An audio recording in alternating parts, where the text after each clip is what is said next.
what the dating situation is like. Were you allowed to date back then, or was it a courtship process, or how did that work for you? No, you were not supposed to date. How it worked was that I ended up knowing of the girls on the other side of the school because sometimes we would see them outside of school after school was over, but we were quickly shooed away and we were not supposed to mingle outside. So most of our interactions were over, was it MSN or WhatsApp MSN or BlackBerry Messenger.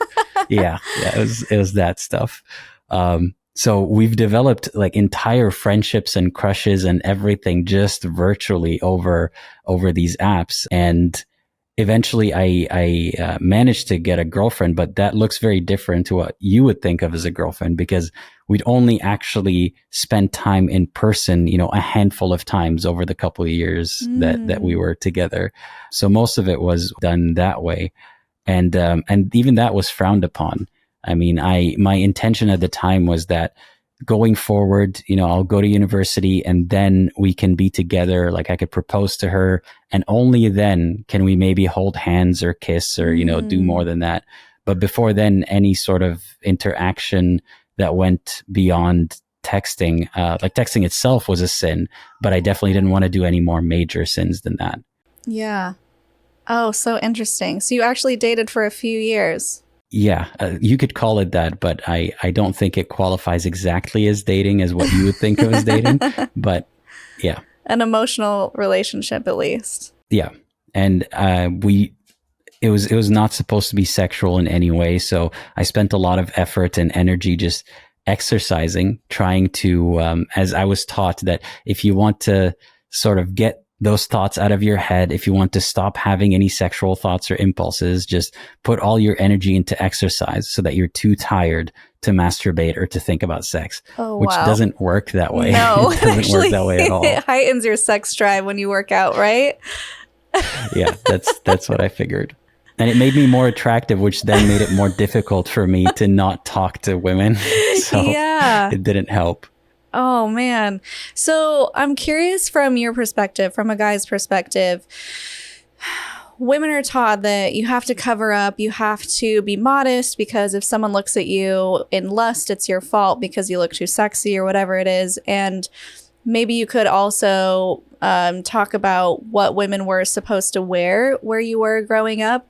But I'm wondering, this hypersexualization, did it actually do anything to you as a man? Like when a woman's completely covered up and maybe you see her shoulders or her ankles or something that you're not supposed to see, was it a turn on? Was it something that you were kind of groomed into finding attractive because it was so taboo?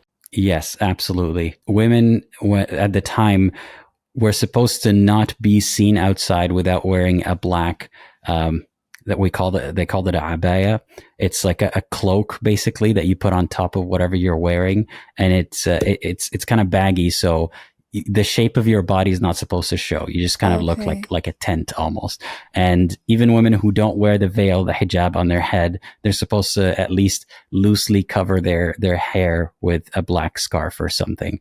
So in public, most of the time, women were just black figures walking in front of you. And you couldn't even see much of their skin. And some of them would go as far as to wear gloves to make sure that even their hands are not visible, because you don't want to entice a man that way.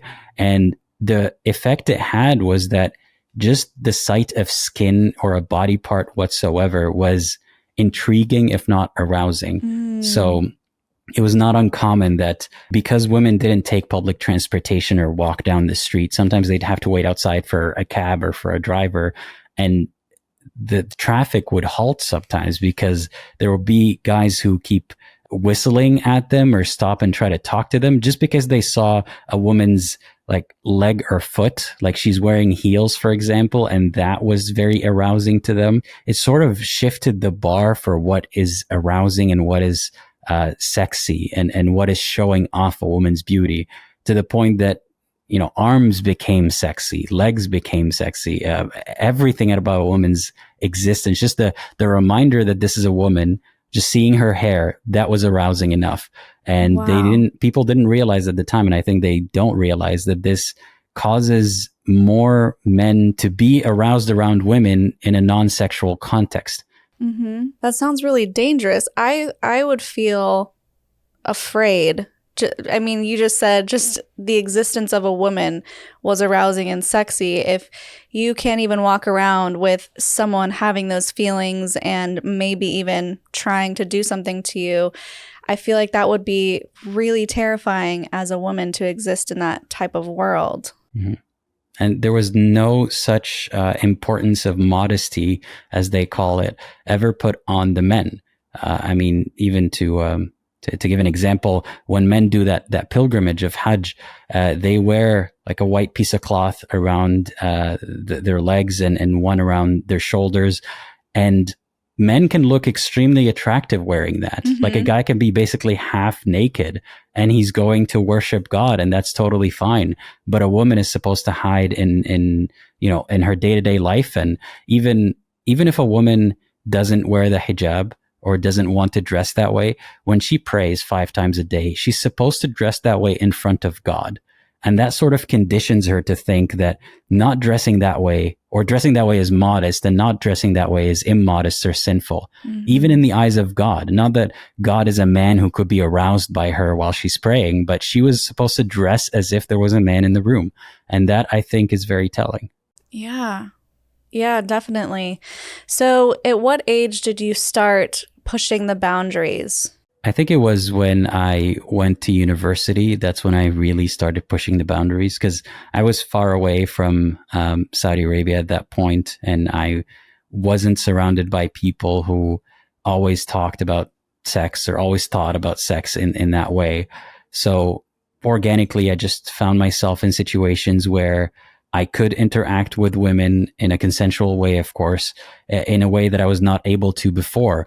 And it was very difficult for me playing that game inside my head of like, how big of a sin is this really? Right. And am I a bad person for doing this, or am I a bad person for being here?